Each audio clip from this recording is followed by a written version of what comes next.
Em nome de Patris et Filii et Spiritus Sancti. Amém.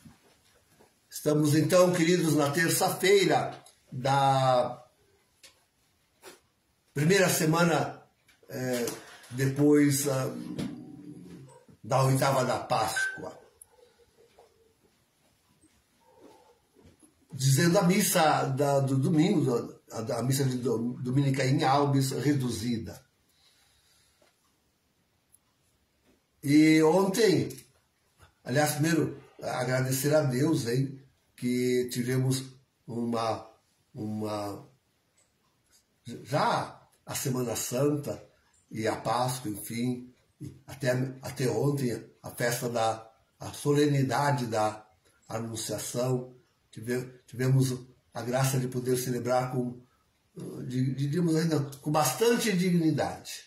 Eu estava pensando que esse ano ia ser tudo reduzido ao mínimo, sem ministros que ajudassem em nada, e contudo fomos agraciados com celebrações realmente bastante dignas. Então, agradecer a Deus termos conseguido esta graça.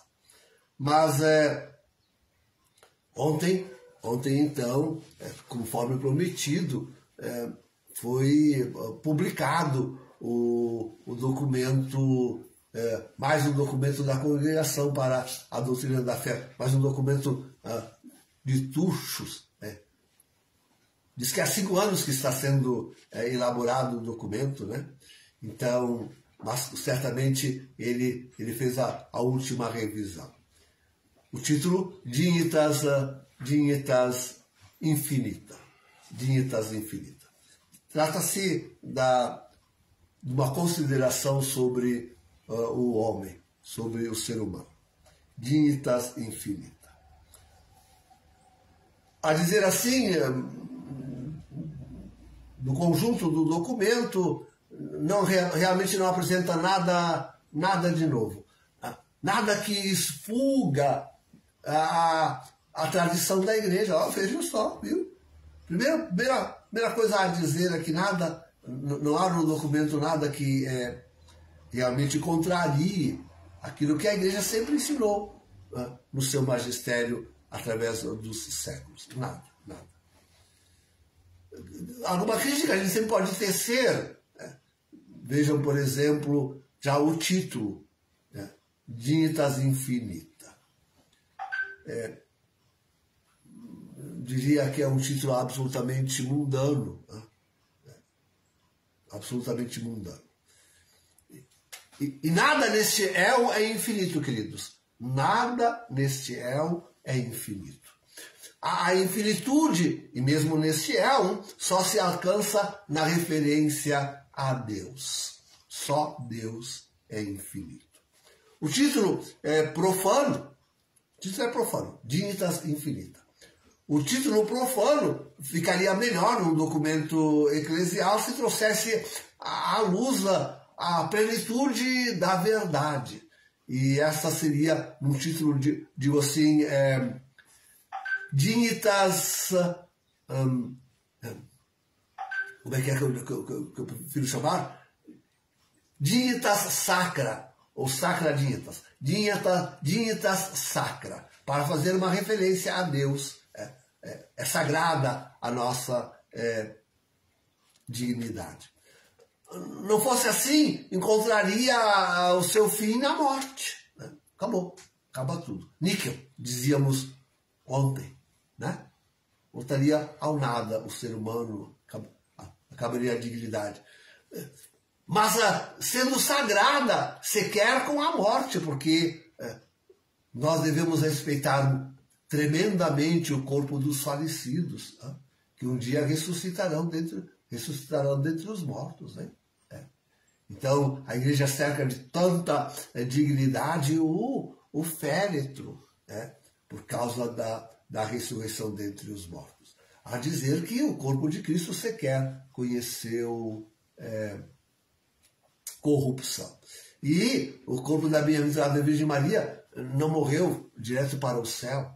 Então, só em Deus, realmente, só no sagrado, no santo, é que se alcança a plenitude da dignidade humana. Fora isto, depois das considerações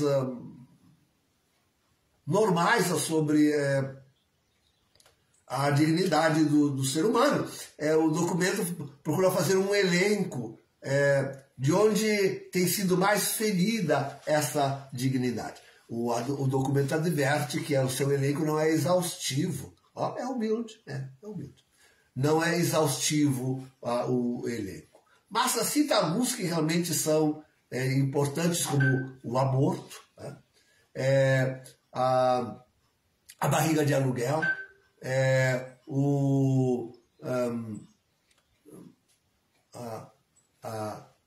a exploração escrava, enfim. Né?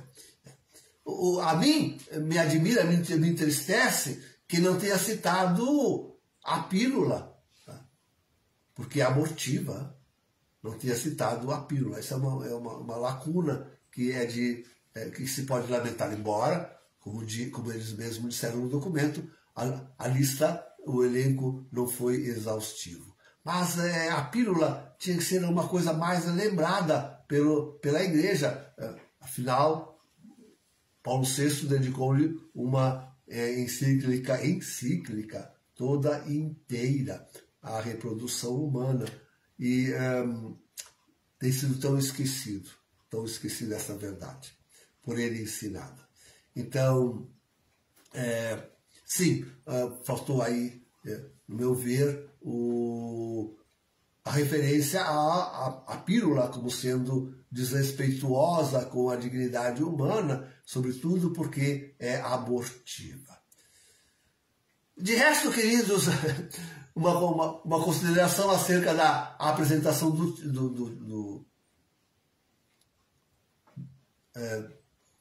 do escrito. Estava lá Tucho, e sim, sobretudo foi desviada a discussão.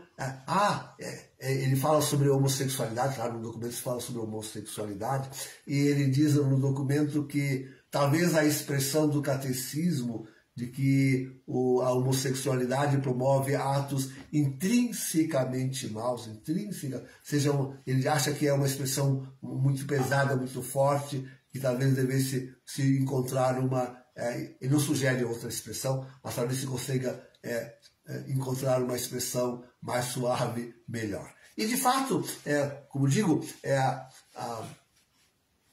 a grande parte da apresentação do documento perdeu-se aí na consideração. Alguém fez uma pergunta sobre fiducia supplicans, e daí o assunto todo acabou sendo realmente a homossexualidade e a fiducia supplicans. Onde Tucho diz quanto Francisco tem a peito a fiducia supplicans. Nós temos dito isso, né? Nós temos dito, afirmado isso. E não faz referência a nenhuma conferência episcopal que tenha rejeitado o documento. Antes procura elencar aí os pontos positivos e aqueles que aceitam e que apoiam, e dizendo inclusive que na Itália 75% das pessoas que têm menos de 35 anos de idade apoiam o documento e assim por diante. Mas, de fato, a discussão, a atenção toda se desviou não mais para dignitas infinita, mas para fiducia supplicans, onde Tucho defende o documento e, aliás, uma das coisas que ele, em dignitas supplicans, uma coisa que dignitas infinita, uma coisa que ele pede é que realmente seja, sobretudo em países africanos, né, descriminalizado a homossexualidade. Enfim, se perde, o assunto todo se perdeu por essas considerações. É isso, queridos. O que digo eu mais? Bom, é assim mesmo, né? Quando a gente está fazendo uma coisa e uma coisa não boa, esse é o costume deles, né? Dar uma uma martelada no cravo e o outro na ferradura. Então, essa foi no cravo. Né? Esperemos a da ferradura, que deve vir em breve. Isto é, eles fazem dizem uma palavra mais ou menos boa e logo depois eles vêm com algo que realmente é difícil de engolir. É o sistema que eles usam e nós não podemos nos confiar neles. De jeito nenhum podemos dizer que a contra-igreja agora está se corrigindo, está se convertendo. Absolutamente. Francisco não se converterá. Em nome do Pai, do Filho e do Espírito Santo. Amém.